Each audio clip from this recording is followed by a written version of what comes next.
Good morning, all of you. In today's lecture, we will discuss about the electromagnetic wave theory and the Planck's quantum theory. So what is the electromagnetic wave theory? It tells about the nature of the electromagnetic radiations. The sun radiations are the electromagnetic radiations. जो आपकी sun radiations होती हैं, they are the electromagnetic radiations. Means they have two type of character. That is they also have the electric character. They also have the magnetic vector. इसके अंदर दोनों type के vectors present होते हैं. तो means the main postulates of the electromagnetic wave theory are, or you can say in other words, the main characteristics of the electromagnetic radiations in the form of the electromagnetic wave theory are: point number one, the radiations are always associated with the electric and magnetic component, and these are the light radiations. तो जो light radiations आप ध्यान से देखें, ये हमने एक x axis लिया. आप जानते हैं, there are total of 3 axes, x, y and the z. That is the x axis, other one is the y, and the last one is the z axis. फिर आपने क्या देखा? देखो, इलेक्ट्रोमैग्नेटिक वेव्स के बारे में आप देखें. Means these radiations are moving in the form of the wave and there are the two vector. आप ध्यान से देखें, देखो ये मूवेबल फॉर्म में दिखा रखा. One is the magnetic field, other one is the electric field, and these are perpendicular to each other. जैसे जैसे आपकी लाइट रेडिएशंस मूव करती हैं, देखो दे आर मूविंग. आपको दिख रहा है लेफ्ट टू राइट. देखो हमने इनकी मूवमेंट दिखा रखी, लेफ्ट टू राइट डायरेक्शन के अंदर जब आपकी इलेक्ट्रोमैग्नेटिक रेडिएशंस मूव कर रही हैं, they are moving in the form of the wave and they simultaneously containing these two vector, that is the electric vector and the magnetic vector. These two component are always be present at every point. हर point के ऊपर दोनों vector होंगे. Plus there is one direction, एक point ऐसा होगा जहां पे एक डायरेक्शन ऐसी होगी, एक एक्सिस के ऊपर. तो बोलो कौन हो गया आपका? Electric field. देखो वाई एक्सिस के ऊपर फॉर एग्जांपल हमने इलेक्ट्रिक फील्ड मान लिया. सेकंड मान लीजिए जेड एक्सिस के ऊपर आपका मैग्नेटिक फील्ड है. जो एक एक्सिस बच गया, that is the axis on which the propagation of the light particles takes place. उसके ऊपर उसकी लाइट पार्टिकल्स की क्या होगी? देखो ये मूवमेंट जो हमने अभी शो की है.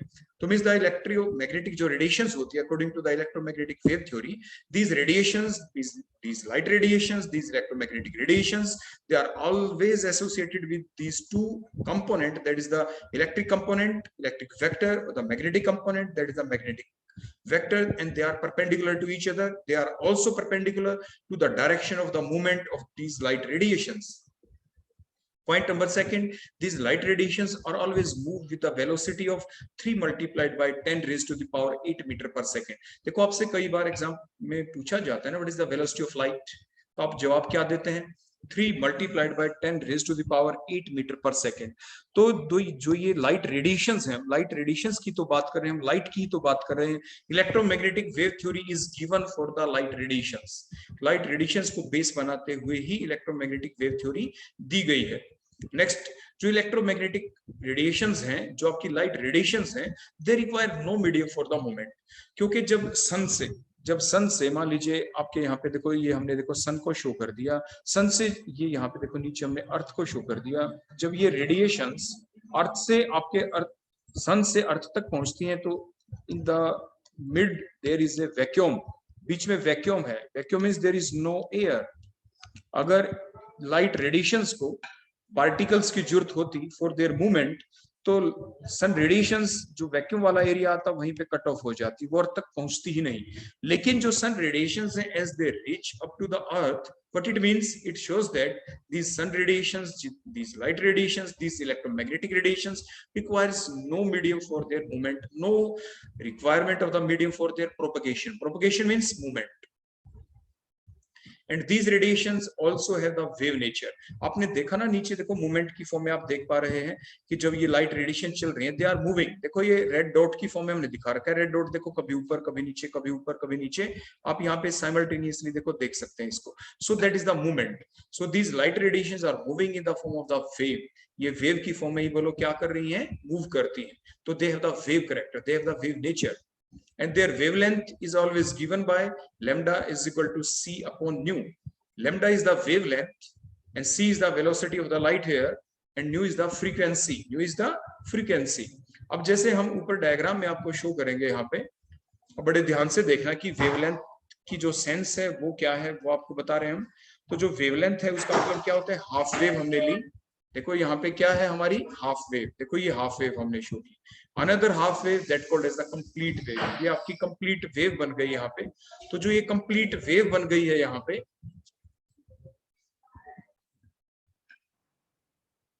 so that is the complete wave, means half wave plus half wave, that is means half circle, semicircle, semicircle। तो यहां से लेके यहां तक की देखो ये जो लेंथ हो गई, that is the length of one wave, that called as a wavelength, इसी को आप wavelength कहते हैं। simultaneously देखो हमने इस lambda से इसको रिप्रेजेंट किया, that is the lambda wavelength, length of one wave is called wavelength। Next आप आगे देखें, नेक्स्ट सेमी सर्कल, आधा सर्कल, फिर आधा सर्कल, ये दोबारा से अगली वेव बन गई, so that is the length of one wave. C is the velocity of the light, that is the 3 multiplied by 10 raised to the power 8 meter per second। Nu is the frequency of these light radiations, जो light radiations इनकी frequency क्या है। देखो जो भी ये terms अभी हमने use की, wavelength, velocity, frequency, इन सब की definition क्या है वो भी हम properly अभी हम आपको बताएंगे। तो नेक्स्ट पॉइंट हमारा यही आ गया कि there are some important definitions, there are some important terms which are related with the wave, which are related with these light radiations. So some important characteristics of the wave. सबसे पहली definition आती है wave length of the wave. जो एक wave होती है उसकी अपनी एक लेंथ जरूर होती है जिसे आप वेव लेंथ कहते हैं, जैसे अभी आपको बताया। दोबारा से देख लेते हैं, the length of the complete wave is called as a wave length. तो कंप्लीट वेव होती कितनी है, देखो ये हमने फिर से बनाया, आधा सर्कल, फिर ये आधा सर्कल, देखो wave that is the complete circle, complete circle हो गया, इसी को वन वेव कहते हैं। इसी की जो लेंथ है उसी को आप क्या कहेंगे, that is called as the wave length. देखो दो टर्म आती है, one is called as the distance, आपने पढ़ा होगा, other one is the displacement. अगर हम इस देखो वेव के साथ साथ चलते, देखो ऐसे ध्यान देना, मैं दोबारा से देखो रेड कलर से आपको शो करता हूं, देखो इसी फॉर्म में चले, that is called as the distance. आप यहां से कंप्लीट नापे, यहां से यहां तक को मेजर करो, यहां से यहां तक का मेजर करें, फिर यहां से ये मेजर करें, ये मेजर करें, ये मेजर करें, now that is the distance, इसे डिस्टेंस कहते हैं।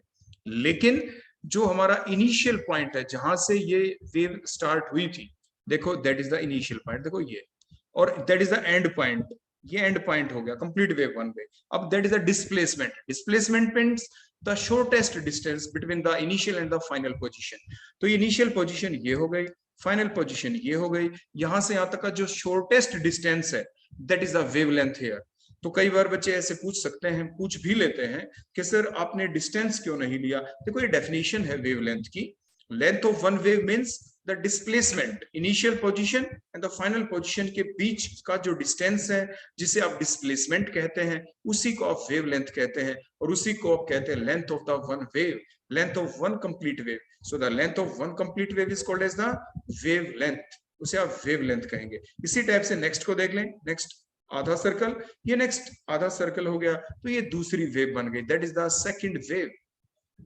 तो अभी तक इस डायग्राम में हमने टू वेव दिखाई हैं, यहां से यहां तक दैट इज वन वेव, और यहां से नेक्स्ट यहां तक that is the second wave.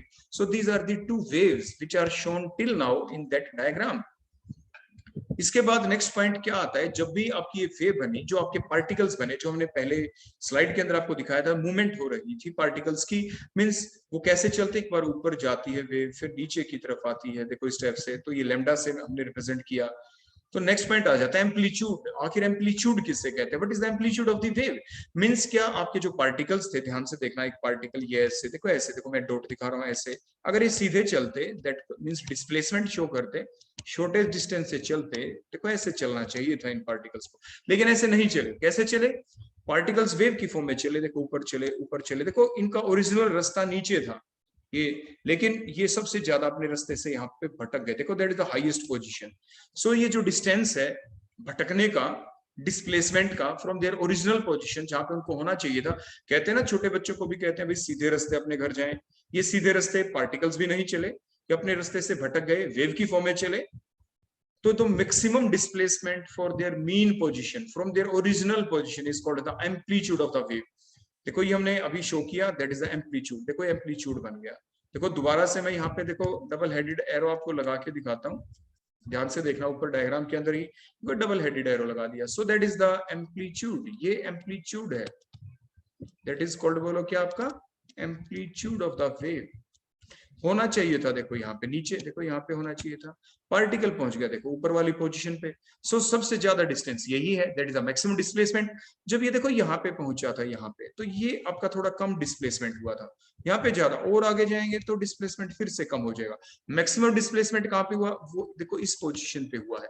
यही हमने कहा है डेफिनेशन में कि the maximum displacement from their original position, original position तो नीचे वाली चलने वाली थी, देखो ये जो नीचे चल रहे थे स्ट्रेट लाइन के ऊपर, these are the original positions. So the maximum displacement from their mean position, from their original position is called as the amplitude, इसे आप एम्पलीट्यूड कहते हैं।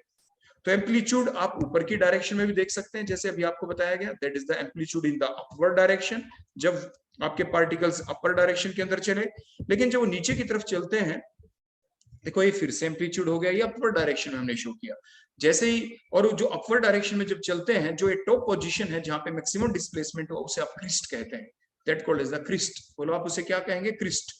तो the top point, the maximum displacement point is called as the crest in the upward direction, in the positive wave direction, that is the crest। ऐसे ये Christ बन गया।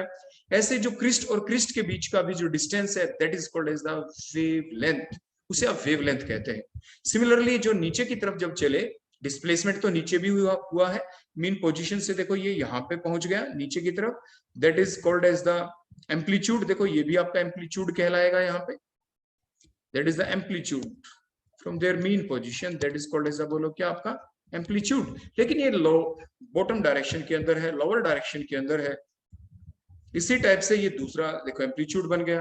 तो ये जो लोवेस्ट पोजीशन है एम्पलीट्यूड की, that is called as the trough, lowest position called as the trough. तो मींस आपके जो ये एम्पलीट्यूड जो हमने देखा, हर एक एम्पलीट्यूड की जो टॉप पोजीशन देखे जिसे क्रिस्ट कहते हैं, या लोअर पोजीशन देखे जिसे आप ट्रफ कहते हैं, तो जो क्रिस्ट और क्रिस्ट के बीच का जो डिस्टेंस है, that is also called as the wavelength, इसे आप wavelength कहते हैं। so the highest, so the height of the crest or the depth of the trough is called as the amplitude। ये तो आपका एम्पलीट्यूड हो गया। लेकिन साथ के साथ अगर हम इनकी यूनिट की बात भी कर लें कि एम्पलीट्यूड, एम्पलीट्यूड में हम क्या देख रहे हैं, हम लेंथ ही तो नाप रहे हैं। So the unit of the amplitude of the wave is the either in the form of the meter अगर आप SI यूनिट यूज करें, और in the centimeter अगर आप CGS यूनिट यूज करते हैं। तो अभी तक हमने जो आपको ये बताया एम्पलीट्यूड के बारे में, और जहां से हमारे पास दो ये टर्म आ गई थी जिसे आपने क्रिस्ट कहा, या बोलो क्या कहा था यहाँ पे, ट्रफ। तो अगर क्रिस्ट और क्रिस्ट के बीच का डिस्टेंस देखें, the distance in between the two consecutive, consecutive का मतलब होता है साथ साथ वाली क्रिस्ट, क्योंकि क्रिस्ट तो देखो और भी आगे बन सकते हैं। देखो मान लीजिए ये हम डॉट डॉट डॉट करते हैं देखो ऐसे, और वेव देखो फर्दर देखो ऐसे इधर भी चला दें, तो इधर भी देखो ये टॉप पोजीशन बन गई, ये भी देखो आपकी क्रिस्ट बन गई।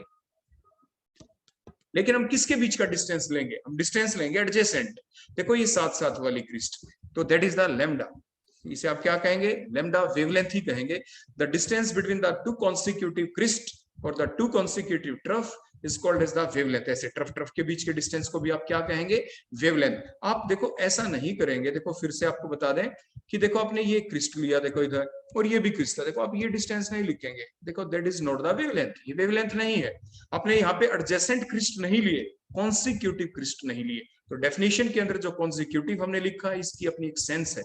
अगर आपने सिंपल डेफिनेशन ऐसे लिख दी कि the distance between the two crest, तो आपका आंसर गलत हो जाएगा, वो डेफिनेशन वेवलेंथ की नहीं बनेगी। तो आपको कॉन्सिक्यूटिव वर्ड लगाना ही पड़ेगा, मतलब ये आपकी लैम्डा नहीं है, ये लैम्डा नहीं है। तो इसलिए लैम्डा कौन थी, जो अभी देखो हमने पहले भी अभी आपको दिखाया था, दोबारा से फिर देखो हम लिखते हैं वहां पे, दैट इज द लैम्डा। ऐसे ट्रफ ट्रफ के बीच देखें, दैट इज द लैम्डा। और सिंपली डेफिनेशन क्या थी हमारी पहले, the length of one wave is called as the lambda, that is the wavelength. इसको आप लैम्डा कहते हैं। वेवलेंथ की जो रिप्रेजेंटेशन है वो लैम्डा से की जाती है। यूनिट क्या होगी वेवलेंथ की, उसी टाइप से एसआई यूनिट देखेंगे तो मीटर, और सीजीएस यूनिट देखेंगे तो आपकी सेंटीमीटर। नेक्स्ट टर्म आ जाती है that is the wave number, जिसे न्यू बार से रिप्रेजेंट करते हैं। न्यू और ऊपर आप आपके क्या, ये माइनस का जो देखो जो हमने ऊपर साइन लगाया है, देखो इस टाइप से ये करके, और आप ऊपर जो साइन लगाते हैं इसे बार बोलते हैं। So called is the new bar, that is the new bar. Wave number की रिप्रेजेंटेशन है ये। तो वेव नंबर का मतलब क्या है, देखो ध्यान से देखिए, वेव और आगे क्या है, नंबर। वेव की संख्या कितनी है, कितनी वेव बन गई, लेकिन कहां बनी, हमने क्या किया, the number of the waves which are present in 1 centimetre length. देखो हम डायग्राम बनाते हैं, ये 1 सेंटीमीटर की देखो हमने लेंथ ले ली, और यहाँ पे हमने देखो क्या किया, देखो वन वेव बन गई, ये सेकंड वेव बन गई, and so on how many waves are present in that 1 centimetre length, that is called as the wave number. So the number of the waves present in 1 centimeter is called as the wave number. आप उसे wave number कहते हैं. या दूसरे शब्दों में जो wavelength है उसका आप रेसिप्रोकल ले ले, मैथमेटिकल डेफिनेशन अगर आप लिखेंगे तो आप ऐसा भी लिख सकते हैं. देखो हमने क्या लिखा, the reciprocal of the wavelength is also called as the wave number, means nu bar is equal to 1 upon lambda. तो जब भी आप न्यूमेरिकल निकालेंगे तो उसके दौरान ये फार्मूला आप यूज कर लेंगे. न्यू बार जब निकालना होगा तो जो भी वेवलेंथ गिवन हो आप उसका रेसिप्रोकल ले लें, 1 upon lambda is called as the wave number. इसलिए जो यूनिट है वो भी क्या बन जाएगी, 1 अपॉन लैम्डा है. 1 अपॉन लैम्डा है मींस 1 अपॉन मीटर है तो मीटर इनवर्स, 1 अपॉन सेंटीमीटर है तो सेंटीमीटर इनवर्स. तो जो यूनिट बनेगी वेव नंबर की वो क्या होगी, सेंटीमीटर इनवर्स और the metre inverse. Next definition हमारी आ जाएगी frequency of the wave. Frequency of the wave का देखो मतलब क्या है. देखो हम किसी भी एक पॉइंट को चूज कर लेंगे, कोई भी एनी वन पॉइंट, उस पॉइंट के अंदर से कितनी वेव पास हो गई. देखो फॉर एग्जांपल ध्यान से देखना, मान लीजिए दैट इज ए पॉइंट, देखो ये एक पॉइंट है. अब क्या हुआ कि ये पॉइंट हमने फिक्स कर दिया, हमारे पास जो इंस्ट्रूमेंट है उसे हम मेजर कर लेंगे. हमने क्या देखा, देखो पीछे से, देखो ध्यान देना, ये पॉइंट है हमारा. पीछे से देखो, देखो हमने बताया था ना आधा circle that is one wave. ऐसे आधा circle second wave. How many waves, देखो ये जो पॉइंट है हमने टाइम रख दिया 1 सेकंड का, the time is of 1 second. 1 second के अंदर इस पॉइंट के अंदर से कितनी वेव पास हो गई. देखो 1 वेव, ये सेकंड वेव, ये थर्ड वेव, ये फोर्थ वेव, ये फिफ्थ वेव, ये सिक्स्थ वेव. ये पीछे से आई थी, देखो पीछे से आ रही है यहाँ से. तो इस पॉइंट के अंदर से, इस पर्टिकुलर पॉइंट के अंदर से how many waves are passing through that particular point in 1 second, उसे कहते हैं फ्रीक्वेंसी ऑफ द वेव. उसे आप क्या कहते हैं, frequency of the wave. means the number of the wave passing through a point in 1 second is called as the frequency of the wave. उसे आप frequency of the wave कहते हैं. एक वेव को आप एक साइकिल भी कह देते हैं. One wave is also called as the one cycle. और वन वेव कितनी थी मैंने आपको पहले ही बता दिया. देखो आधा सर्कल, ये दूसरा आधा सर्कल, यहां से यहां तक की लेंथ को वन वेव कहते हैं, वन साइकिल कहते हैं. तो कितनी वेव पास हो जाती है एक पॉइंट के अंदर से, वो कहलाती है उसकी फ्रीक्वेंसी. वो क्या कहलाती है, उसकी फ्रीक्वेंसी. तो आप ध्यान से देखें, देखो ये पॉइंट हमने देखो फिक्स कर दिया. देखो यहाँ पे देखो ये मैंने डॉट लगा दी. अब वेव्स जाती जा रही हैं, देखो वेव निकल गई, देखो जाती जा रही है. लेफ्ट टू राइट हम दिखा रहे हैं इनकी मूवमेंट वेव्स की जाते हुए. तो how many wave will pass through that particular point. देखो ये है वो पॉइंट, ये पॉइंट हमने इमेजिनरी पॉइंट यहाँ पे लिख दिया, दैट इज अ पॉइंट. तो इस पॉइंट के अंदर से कितनी वेव पास हो जाएंगी, पीछे से वेव आ रही है, तो that called the frequency of the wave. Is the number of the waves passing through a point in 1 second is called as the frequency. इसे आप न्यू से रिप्रेजेंट करेंगे. आप कभी भी वी मत बना देना. देखो ऐसे आप देखो इस टाइप से कर्व फॉर्म में बनाएंगे और फिर इस टाइप से लेके जाएंगे. सो that is the representation of the frequency, जिसे न्यू कहते हैं, जिसे आप क्या कहते हैं, न्यू कहते हैं. और बार ऊपर लगा देते उसे आप वेव नंबर कहते थे. So the number of the wave passing through a point in 1 second is called as the frequency. तो यूनिट क्या बनेगी इसकी, साइकिल्स पर सेकंड. और द हर्ट्ज सिंपली, क्योंकि हर्ट्ज साइंटिस्ट के नाम के बेसिस के ऊपर इसे आप हर्ट्ज भी कह देते हैं या पर सेकंड भी आप सिंपली कह सकते हैं. Next is the definition, that is the velocity. Velocity of the wave, simple definition है वेलोसिटी की. तो the distance travelled by wave in 1 second. एक वेव 1 सेकंड में कितना डिस्टेंस ट्रेवल कर लेती है, that called as the velocity of the wave. उसे आप वेलोसिटी ऑफ द वेव कहते हैं. Means the distance travelled by wave in 1 second means distance by time is the velocity. Distance by time is the velocity. तो means ऊपर आप distance ले लें, नीचे आप टी टाइम ले लें. तो यूनिट क्या बनी डिस्टेंस की, सेंटीमीटर या मीटर, और टाइम की सेकंड, तो सेंटीमीटर पर सेकंड या metre per second, that is the unit of the velocity of the wave. तो ये बेसिक डेफिनेशन थी जो हमें याद रखनी चाहिए कि what is the definition of the wavelength, what do you mean by frequency, what do you mean by wave number, what do you mean by the amplitude, what do you mean by crest और the trough. तो ये सारी बातें हमें पता होनी चाहिए और अच्छे से समझ के ही आपको आनी चाहिए. नेक्स्ट हमारी थ्योरी आ जाती है इन बेसिक डेफिनेशंस के बाद, Planck's quantum theory. Planck's is the name of the scientist. Quanta उसने वर्ड यूज किया, अभी बताएंगे कि क्वांटा का मतलब क्या है, और इसके बेसिस के ऊपर उसने थ्योरी दे दी.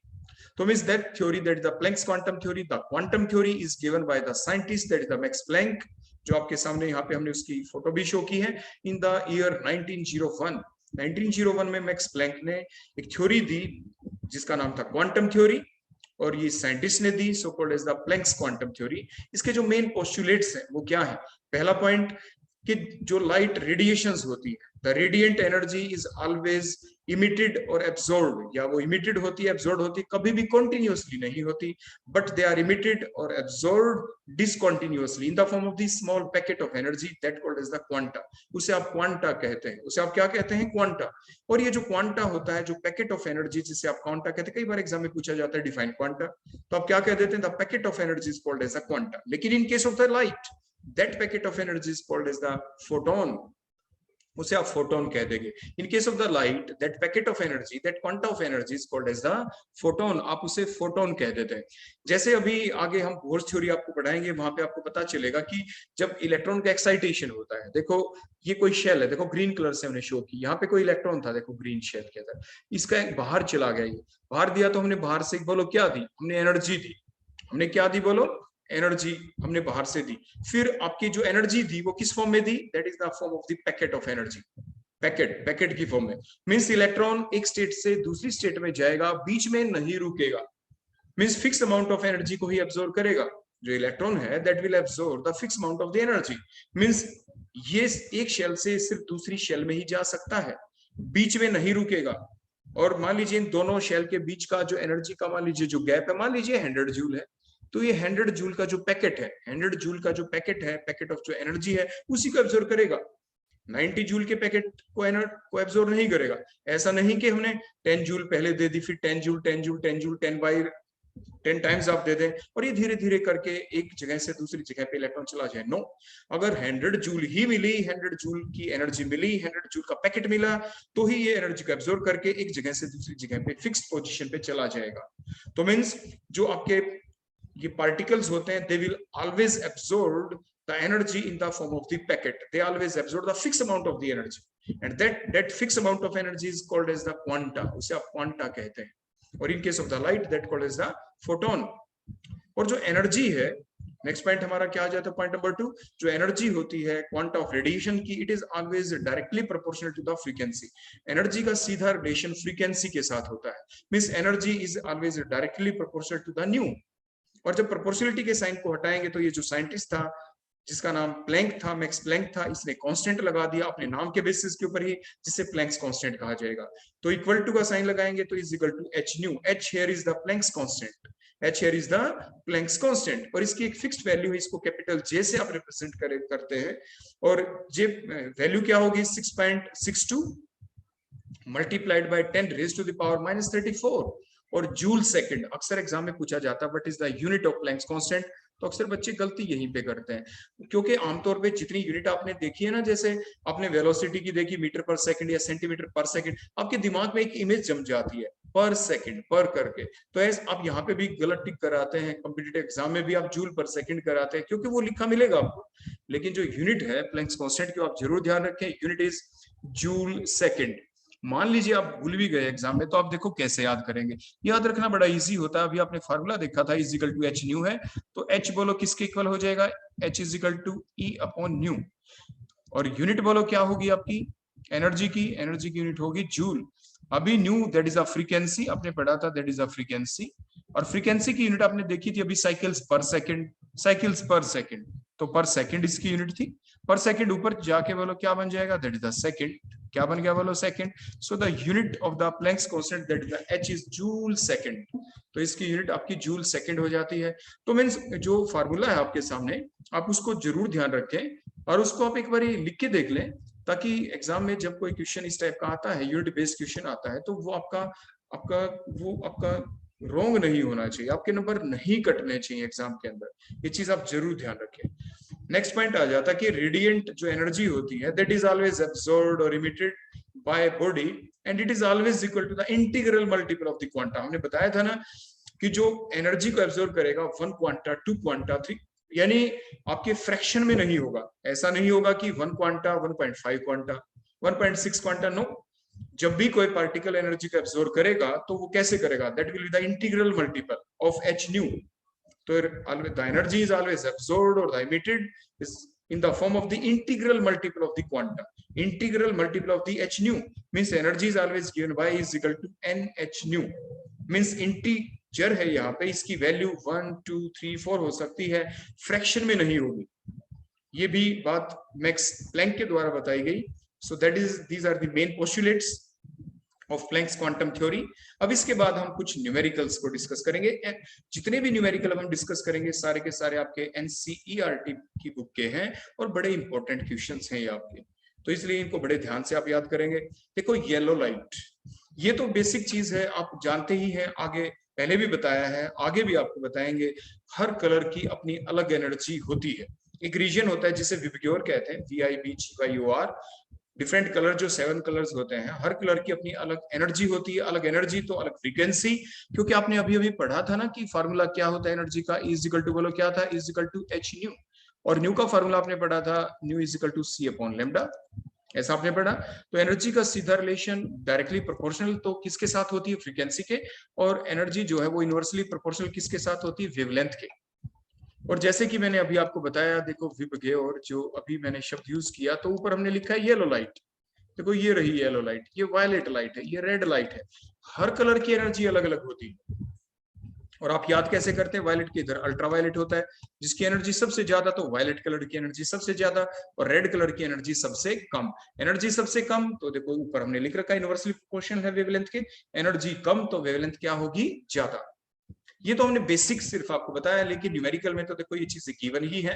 तो yellow light is emitted by the sodium vapour lamp. Sodium vapour lamp आपके पास एग्जाम में पूछा जाता है कि जो sodium is a metal, sodium vapour lamp जो होता है उसके अंदर से लाइट कौन से कलर की निकलती है, पूछ भी ले किसी एग्जाम में, तो येलो कलर की लाइट निकलती है। उसकी वेवलेंथ कितनी गिवन है, वेवलेंथ इज 580 नैनोमीटर है। देखो यूनिट कन्वर्जन भी आपको आना चाहिए कि नैनोमीटर का मीटर में कन्वर्ट कैसे करें। तो नैनोमीटर को जब मीटर में कन्वर्ट करेंगे तो 10⁻⁹ मीटर आप लिख देंगे। 1 nanometre is equal to 10⁻⁹ metre. तो ये यूनिट कन्वर्जन के बेस पे भी हमारे कई बार न्यूमेरिकल गलत हो जाते हैं। तो calculate the frequency and the wave number of the yellow light. तो आप पहले से जानते हैं, C is the velocity of the light in vacuum, 3 multiplied by 10⁻⁸ metre per second. lambda, that is the wavelength of the yellow light, that is already been given 580 nanometre, multiply किससे कर दिया, 10⁻⁹ से, तो हमने नैनोमीटर को metre में convert कर दिया यहाँ पे। अब हमें निकालना क्या, हमें फ्रीक्वेंसी निकालनी है। न्यू किसके इक्वल होता है, nu is equal to C/λ, nu is equal to C/λ। Velocity C is given, lambda is also given, just put these values. तो क्या हुआ, देखो मीटर से मीटर कैंसिल हो गया, पर सेकंड नीचे है तो फ्रीक्वेंसी यूनिट पर सेकंड हो गए। तो जो भी आपका आंसर आएगा यहाँ पे, ये आप कैलकुलेशन जरूर रखें। देखो मैंने कैलकुलेशन अपनी तरफ से करके देखी है, बोल दो, फिर भी अगर कोई एरर रह जाए कैलकुलेशन में, हमारे गुना भाग में, तो आप उसको करेक्ट करके अपना आंसर करेक्ट करके आप लिख लेना। हमने अपनी तरफ से पूरी कोशिश की है कि आंसर ठीक लिखा जाए। So that is our first numerical, question number 2.5। Next question number 2.6, find the energy of each of the photon. अभी हमने पढ़ा था ना, quanta, photon, the packet of energy is called as the quanta, Planck's quantum theory के basis के ऊपर। और in case of the light, that quanta, that packet of energy is called as the photon. So that word is there, the photon. Find the energy of each of the photons which corresponds to the light of frequency 3 multiplied by 10⁻15 hertz. हमने बताया था frequency unit hertz भी हो जाती है, पर second भी आप लिख सकते हैं। और वेवलेंथ कितनी हो, 0.50 एंगस्ट्रॉम हो, तब भी आप निकाले energy. So these are the two numericals. तो मींस नंबर 1 पार्ट को देखें तो प्लैंक्स कांस्टेंट की वैल्यू फिक्स है, ये हमें याद रखनी ही पड़ती है, 6.62 multiplied by 10⁻⁻13 joule second. Frequency of the light that is given 3 multiplied by 10⁻15 hertz. हमें निकालना क्या है, एनर्जी निकालनी है। तो एनर्जी कैसे निकाली, is equal to H, simple formula which is given by the Max Planck. Value put की आपने, H की वैल्यू पुट कर दी, फ्रीक्वेंसी की वैल्यू पुट कर दी, both are given. just multiply these values, you will find out the answer, that is a 1.988 multiplied by 10⁻⁻18 joule. ये आपका आंसर आ जाएगा जब आप कैलकुलेशन करेंगे। अब सेकंड पार्ट की तरफ चलते हैं। Means velocity of the light in vacuum, आप जानते हैं 3 multiplied bye 10⁸8 metre per second होती है। Lambda that is given 0.50 angstrom. 1 angstrom किसके इक्वल होता है, 10⁻⁻10 मीटर। जैसे हमने नैनोमीटर के बारे में बताया था पीछे कि nanometre means 10⁻⁹ metre, angstrom 10⁻⁻10 metre, picometre आ जाए 10⁻⁻12 मीटर। ये आप ध्यान रखेंगे, इस टाइप से आपको पता होना चाहिए। उसके बाद एनर्जी का simple formula is equal to H nu होता है। न्यू की जगह आप क्या पुट कर सकते हैं, जो यहाँ पे न्यू था, न्यू की जगह सी अपॉन लेमडा, देखो ये सी आ गया, दैट इज द लेमडा। सारी वैल्यूज आपके पास हैं तो एनर्जी आप निकाल सकते हैं। सेकंड पार्ट हमारा हो जाएगा, एच प्लैंक्स कांस्टेंट की वैल्यू पुट की, सी वेलोसिटी ऑफ द लाइट की वैल्यू पुट की, लेमडा की वैल्यू जो गिवन थी 10 की पावर -10 है, ये आप करेक्शन कर लेना, ये minus raise to the power में है ये 10, आप ये करेक्शन कर लेंगे यहाँ पे। उसके बाद आपने सिंपल कैलकुलेशन की, आपका आंसर आ जाएगा एनर्जी 3.98 मल्टीप्लाइड बाय 10 की power -9 15 joule, that is the answer. आप कैलकुलेशन जरूर करें, क्रॉस चेक जरूर कर लेंगे। अब नेक्स्ट क्वेश्चन की तरफ चलते हैं। Question number 2.7, calculate the wavelength, frequency and the wave number of the light wave whose period is 2.0 multiplied by 10 की पावर -10 से पीरियड दे रखा है। पीरियड कुछ और नहीं, that is the reciprocal of, बोलो किसका है, देखो सेकंड है unit, reciprocal of the frequency. मतलब आप पीरियड का रेसिप्रोकल ले लेंगे, 1 upon period, reciprocal of the period, that is the frequency. तो मींस गिवन क्या क्या चीजें जो हमें पहले से पता होनी चाहिए, that is the velocity of the light in the vacuum, that is 3 multiplied by 10 की power 8 metre per second. Period of the light wave is given 2 multiplied by 10 की power -10 second. Now what is the frequency of the light, that is the reciprocal of the period. तो 1 upon 2 multiplied by 10 की power -10, ये power में है -10, फिर आपका answer आ जाएगा 5 multiplied by 10 की पावर 9 पर second, that is the frequency. जब फ्रीक्वेंसी निकल गई तो वेवलेंथ आप आराम से निकाल सकते हैं, क्योंकि वेवलेंथ का फार्मूला क्या होता है, wavelength is equal to C upon nu. C, that is the velocity of the light in vacuum, 3 multiplied by 10 की पावर 8, और फ्रीक्वेंसी हमने अभी ऊपर निकाल ही ली थी। जस्ट पुट दीज वैल्यूज, ये 10 की पावर 9 है, 109 नहीं, that is the 10 raised to the power 9। Just calculation करेंगे और 6 multiplied by 10 की पावर -2 मीटर आपका आंसर आ जाए, that is the unit of wavelength। इसके बाद वेव नंबर हमने पढ़ा था कि the number of the waves which are present in 1 centimetre length, या मैथमेटिकल फॉर्म में the reciprocal of the wavelength, the reciprocal of the wavelength is called as the, बोलो क्या आपका वेव नंबर, उसे आप वेव नंबर कहते हैं। इसका रेसिप्रोकल आप ले लेंगे, तो 1 अपॉन लेमडा आपने लिख दिया यहाँ पे, तो रेसिप्रोकल लिया तो बोलो क्या आंसर आ जाएगा, that is the 16.66 per metre, that is the answer.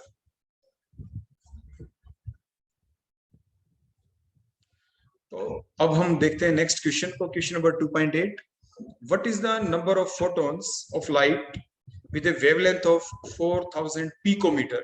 जैसे हमने पीछे क्वेश्चन में ही आपको बता दिया था कि यूनिट कन्वर्जन आपको आने चाहिए, अब की बार देखो पिकोमीटर आ गया, एक बार नैनोमीटर यूज हुआ 10 की पावर -9 आपने यूज किया, एंगस्ट्रॉन आ गया 10 की पावर -10 मीटर, अब पिकोमीटर आ गया, so that provides the 1 joule of the energy. तो wavelength of the light that is the 4000 picometre, आपने इसको कन्वर्ट कर लिया मीटर में 10 की पावर -12 से मल्टीप्लाई करके। Velocity of the light in vacuum, that is the 3 multiplied by 10 की power 8 metre per second. Planks constant की वैल्यू आप पहले से जानते हैं, 6.62 multiplied by 10 की power -14 joule second. Energy of the photon that is given, that is the 1 joule. हमें calculate क्या करना है, हमने कैलकुलेट करने हैं what is the number of the photons of the light, हमें नंबर ऑफ फोटॉन्स को निकालना है। तो हम ये जानते हैं कि the energy of n photons का फार्मूला सिंपल क्या था, हमने पढ़ा था आपकी जो प्लैंक्स क्वांटम थ्योरी थी कि उसमें आपने क्या पढ़ा था, the energy of the particles is always the integral multiple of h nu, integral multiple of h nu means nh nu. तो आपने जो लिखा था कि E is equal to nh nu, जो हमने लिखा तो न्यू की जगह हमने क्या लिख दिया, simple formula C upon lambda. तो एनर्जी का फार्मूला आपका क्या बन गया, E is equal to NHC upon lambda, जो हमने यहाँ पे लिखा है। सिंपली यहां से n की वैल्यू हमें निकालनी है, these are the number of the photons, तो n किसके इक्वल हो जाएगा, क्रॉस मल्टीप्लाई करें, लेमडा आपका ऊपर चला जाएगा, तो E लेमडा डिवाइडेड में क्या आ जाएगा HC, तो n की वैल्यू आप इस टाइप से कैलकुलेट कर देंगे, just put the values, the value of E is 1 joule, देखो हमने 1 पुट कर दिया, लेमडा ये 10 की पावर -12 होगा, देखो यहाँ पे 10 की पावर -12, नीचे h प्लैंक्स कांस्टेंट की वैल्यू आपने पुट की, C velocity of the light की वैल्यू आपने पुट कर दी, simple calculation, number of photons आपके निकल जाएंगे 2.012 मल्टीप्लाइड बाय 10 की power 16 photons, so that is our next numerical. इसके बाद नेक्स्ट है हमारा question 2.46, nitrogen laser produces a radiation at a wavelength, ये वैल्यू गिवन है, if the number of the photons emitted, देखो ये वैल्यू गिवन है 5.6 मल्टीप्लाइड बाय 10 की power 24, calculate the power of this laser, हमें उसकी पावर निकालनी है,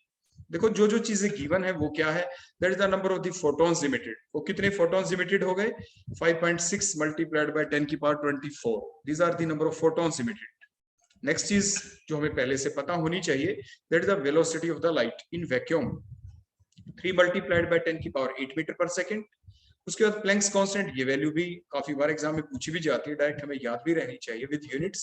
तो 6.62 मल्टीप्लाइड बाय 10 की power -34 joule second. Wavelength of the light radiation that is also given 337.1 nanometre. Nanometre को आप मीटर में कन्वर्ट कर दें, 10 की पावर -9 से मल्टीप्लाई कर देंगे आप। तो power of the laser means, इसका मतलब क्या है, the energy with which it emits the photon. वो कौन सी एनर्जी है जिससे कि ये जो फोटॉन्स है वो इमिट हो गए। Means energy of the N photons का फार्मूला अभी जैसे आपको बताया गया था, is equal to NH nu, या न्यू की जगह C अपॉन लैम्डा आपने पुट कर दिया, तो is equal to NHC upon lambda. उसके बाद जस्ट वैल्यू आपने पुट की, n number of photons, value given, आपने देखो ये पुट कर दी वैल्यूज यहाँ पे।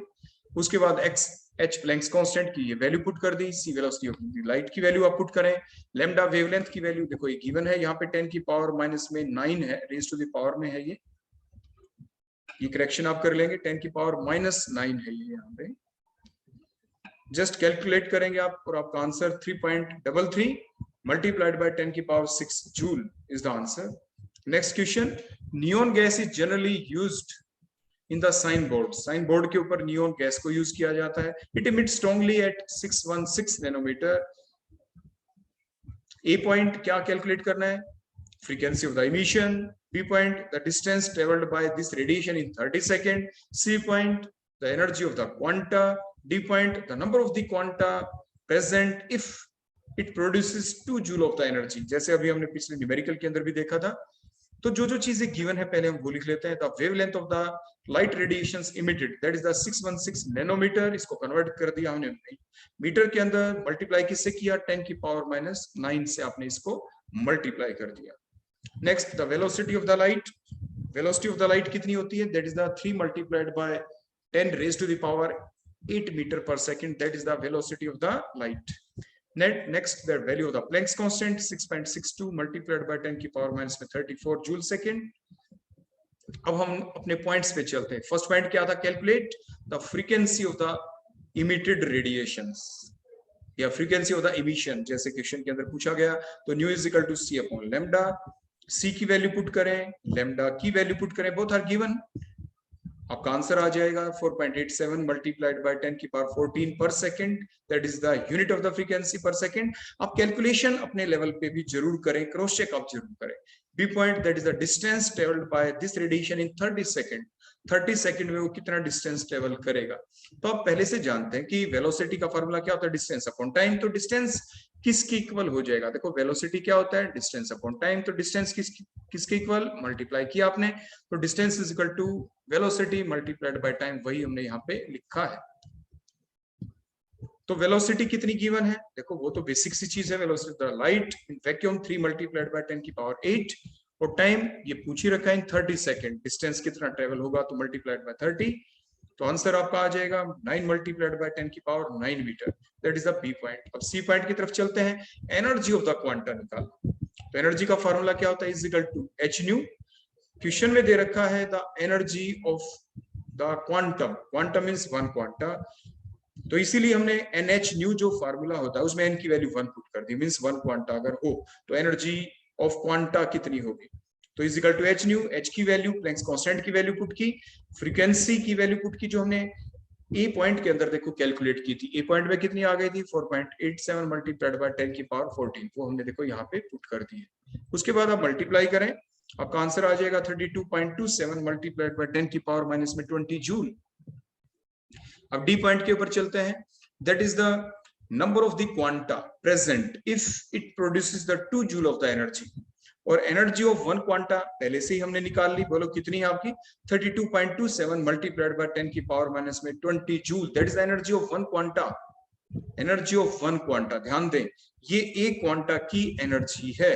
तो जो 2 जूल एनर्जी है उसमें कितने क्वांटा होंगे, simple mathematics, means 32.27 multiplied by 10 raised to the power -20 joule is the energy of 1 quanta.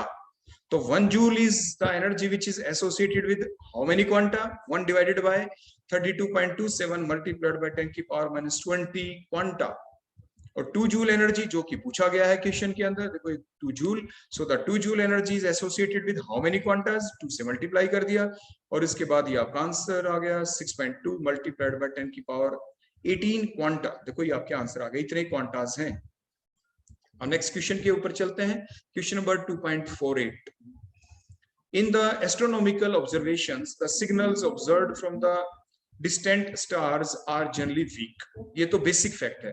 If the photon detector receives a total of 3.15 multiplied by 10 की power minus 18 joule from the radiations of the 600 nanometer, calculate the number of photons received by the detector.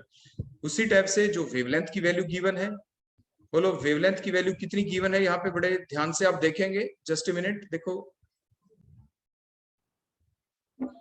जो ये wavelength है हमने correction कर दी है यहाँ पे, जो wavelength of the light radiations that is given, that is the 600 nanometre है यहाँ पे। तो आप ये करेक्शन कर लेंगे जो अभी पीछे गलत लिखी गई थी, that is the wavelength of the radiation 600 nanometre, इसको कन्वर्ट कर दिया हमने नैनोमीटर के अंदर, मल्टीप्लाई किससे किया, 10 की पावर माइनस 9 मीटर से। Next, velocity of the light in the vacuum 3 multiplied by 10 की power 8 meter per second. Planck's constant 6.62 multiplied by 10 की power minus में 34 joule second. Energy of the one photon that is given by the scientist, that is the Max Planck, is equal to nh nu, or nu is equal to c upon lambda. Now just put all these values, the value of n that is 1, क्योंकि हम 1 photon की energy calculate करना चाहते हैं, energy of one photon, so the value of n is 1 here. Put the value of h as a Planck's constant, value of c the velocity of the light, wavelength that is 600 multiplied by 10 की power minus 9. The answer comes out to be 32.27 multiplied by 10 की power minus 20 joule. अब फिर भी अपने level के ऊपर मैं हर बार आपको कहता हूं कि आप चेकिंग जरूर करें, क्रॉस चेकिंग आप जरूर करें। नेक्स्ट जो अभी हमने एनर्जी निकाली, that is the 32.27 multiplied by 10 की power minus 20 joule, that is the energy of one photon. हमें कैलकुलेट करना हमारे क्वेश्चन में कि number of the photons which have the energy 3.15 into 10 की पावर माइनस 18 जूल। देखो जो क्वेश्चन में दे रखा है, इतनी एनर्जी कितने फोटोन की है ये energy, how many photons are associated with 3.15 into 10 की पावर माइनस 18 जूल एनर्जी। तो हमने पहले ही यहाँ पे निकाल लिया, what is the energy of one photon, means 32.27 into 10 की power minus 20 joule energy is the energy of the one photon. तो 1 joule energy is associated with how many photons, 1 divided by 32.27 multiplied by 10 की power minus 20 photons. और कितनी energy given है numerical में, that is the 3.15 multiplied by 10 की power minus 18 joule, that energy is associated with how many photons, हम multiply कर देंगे और आपका आंसर नियर अबाउट 10 आ जाएगा यहाँ पे, so the answer is 10 photons। अब next question, the lifetimes of the molecule in the excited state are often measured by using the pulsed radiation source of duration nearly in the nanosecond range. If the radiation source has a duration of 2 nanoseconds and the number of the photons emitted during the pulse source is 2.5 multiplied by 10 की power 15, calculate the energy of the source। तो हमें जो source है उसकी energy determine करनी है। तो ये बेसिक फैक्ट जो कांस्टेंट है वो हमें पहले से पता होते हैं। The value of Planck's constant that is h is 6.62 multiplied by 10 की power minus 14 joule second. The number of the photons which are associated which are emitted during the pulse sources कितने हैं वो गिवन है, बोलो कितने photons emitted हुए हैं, that is the 2.5 multiplied by 15 10 raised to the power 15, that is the given in your question। Question के अंदर ये डायरेक्टली गिवन है। Frequency of the radiations, frequency of the radiations is always equal to, क्योंकि unit आप सभी जानते हैं per second, cycles per second, the number of the waves passing through a point in 1 second is called as the frequency, उसे frequency of radiations कहते हैं। तो simple way में अगर हम लिखना चाहें फ्रीक्वेंसी, तो फ्रीक्वेंसी इज 1 अपॉन टाइम। तो 1 अपॉन टाइम, टाइम की वैल्यू आपने पुट कर दी, टाइम कितना गिवन था रेडिएशन सोर्स का 2 नैनो सेकंड। देखो न्यूमेरिकल में आप देखें 2 नैनो सेकंड, तो नैनो को आपने कन्वर्ट कर दिया सिंपल सेकंड के अंदर, तो वो नैनो का मतलब 10 की पावर माइनस 9, तो आपने कितना वैल्यू पुट की 2 मल्टीप्लाइड बाय 10 की पावर माइनस में 9, तो 1 upon 1 divided by 2 multiplied by 10 की पावर माइनस 9, तो फ्रीक्वेंसी यहां से निकल गई, पर सेकंड इज द यूनिट, तो 5 मल्टीप्लाइड बाय 10 की power 8 per second is the frequency of that source radiations. तो प्लैंक्स के बेसिस पे आप जानते हैं is equal to NH nu. तो n की वैल्यू क्या है, n क्या है, number of the photons which are emitted during the pulse source, वो हमने पहले ही ऊपर लिख रखे, गिवन थी वैल्यू 2.5 मल्टीप्लाइड बाय 10 की पावर 15, ये वैल्यू पुट की। h प्लैंक्स कांस्टेंट, ये हमें याद रहना ही चाहिए। न्यू इज द फ्रीक्वेंसी, ये अभी हमने ऊपर कैलकुलेट कर लिया। Put all these values to find out the energy. Energy of how many photons, जो वैल्यू गिवन थी यहाँ पे कितने फोटॉन्स हैं, 2.5 मल्टीप्लाइड बाय 10 की power 15। So that is the energy associated. तो ये एनर्जी है सोर्स की।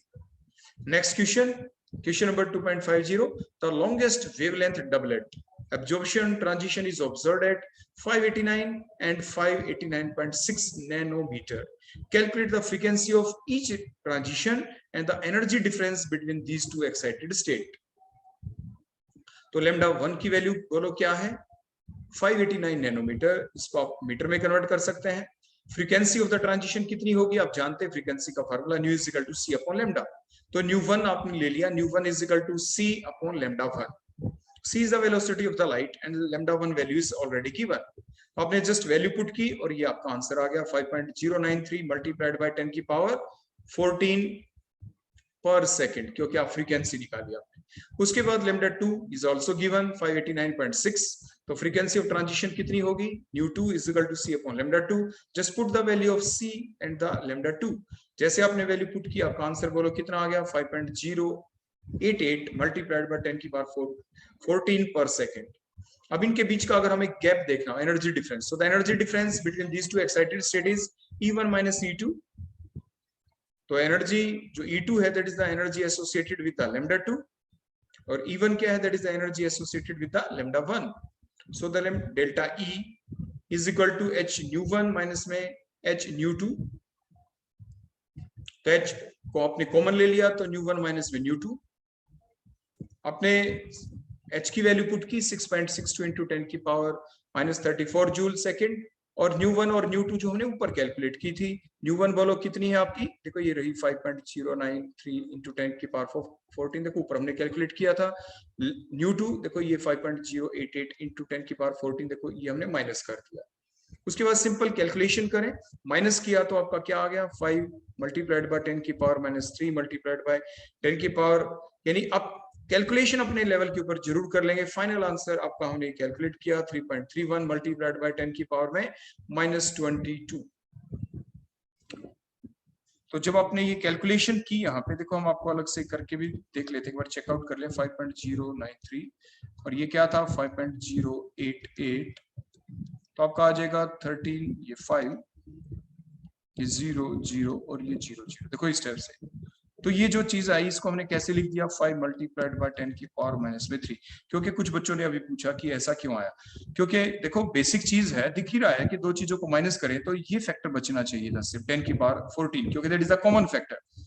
फिर ये कि ये मल्टीप्लाइड बाय 10 की पावर 3 कहां से आ गया, इसलिए आ गया क्योंकि जब आपने इनको माइनस किया तो आपका आ गया 0.005। तो 0.005 को आप क्या लिख सकते हैं, that is equal to 5 multiplied by 10 की पावर माइनस में 3। क्योंकि डेसिमल को हटाया, वो जीरो आपके नीचे आ गए, देखो इस टाइप से 0.005, आपने डेसिमल हटाया, नीचे 10, ये 1000 आ गया, ये ऊपर आ गया जाके, तो 10 की पावर माइनस में 3 हो गया। अब आपको समझ में आ गया होगा। कई बार हो जाता है ऐसी छोटी छोटी बातें, बच्चे पूछ लेते हैं कि ऐसा ये कैसे आ गया, क्योंकि आप डायरेक्ट कैलकुलेशन करेंगे ना माइंड के अंदर, तो कई बार ऐसा हो जाता है।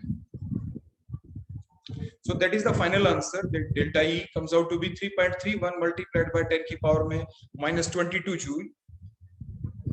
So that is all about the different numericals. ये जितने भी न्यूमेरिकल थे आपके NCERT की बुक के, आपके प्लैंक्स क्वांटम थ्योरी से रिलेटेड जितने थे, तो आज हमने पढ़ा आपके इलेक्ट्रोमैग्नेटिक वेव्स के बारे में, इलेक्ट्रोमैग्नेटिक वेव थ्योरी के बारे में आपको बताया गया, साथ के साथ प्लैंक्स क्वांटम थ्योरी के पोस्टुलेट्स देखे गए, उसके बेस ये डिफरेंट टाइप के न्यूमेरिकल्स थे जो अक्सर एग्जाम में आपसे पूछे जा सकते हैं। So thank you, that all about today's lecture.